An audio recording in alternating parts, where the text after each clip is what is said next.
প্রিয় বন্ধুরা, আসসালামু আলাইকুম।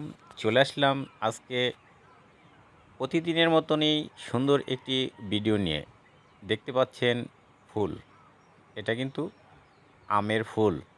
তবে সারা বাংলায় আমাদের গ্রাম বাংলার ভিতরে আম গাছের ফুল এবং বিভিন্ন গাছের ফুলের ফল সব কিছুই দেখতে পাওয়া যায়।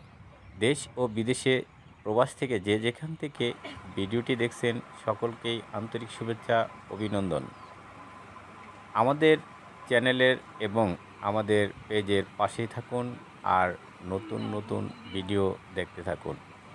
আমাদের গ্রাম বাংলার সমিতির হাটের হানিফ ভাই অনেক সহজ সরল সুন্দর একটি মানুষ। মাটির মানুষের মতোই বলা যায়। সে অনেক পরিশ্রম করে। আর আম গাছের প্রতিটি কানাচে কানাচে আম ফুল ধরছে, যেই গাছগুলোতে মুকুল আসছে। কেমন হয়েছে অবশ্যই কমেন্টে জানাবেন।